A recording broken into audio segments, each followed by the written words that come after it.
there's a lot of talk about broadband direct to device.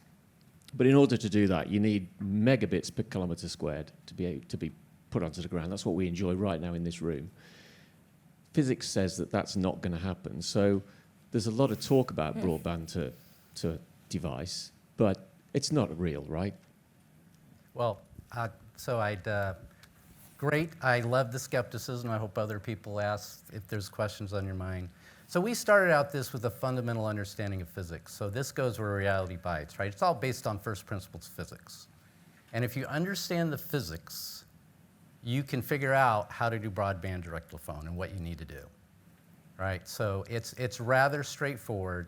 The physics is you need to have really bright, deep tech people. We started with that in 2015.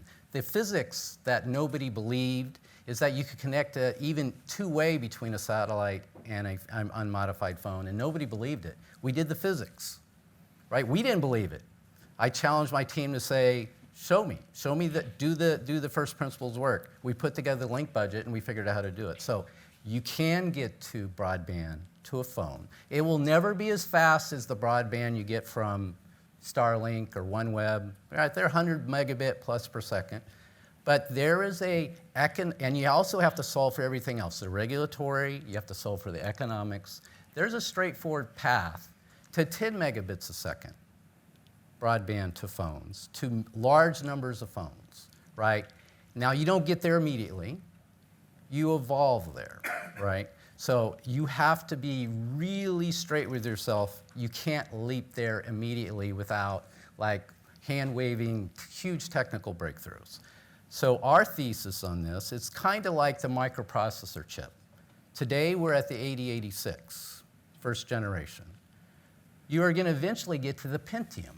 The physics supports it, but the economics and all the technology you need to get there are rather straightforward, but it's really hard work.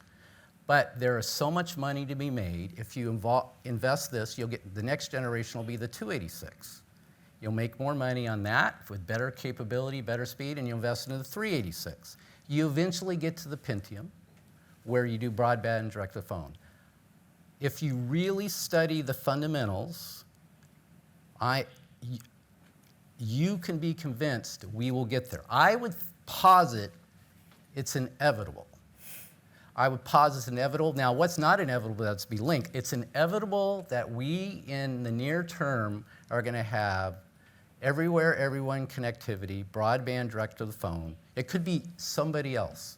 There's plenty of cases where early stage winners got overcome by something else, right? But somebody's going to do it. This is coming. The physics is there, the economics is there, because you have 5 billion people, and Matteo shared, 10 to 15% of them at any point are disconnected.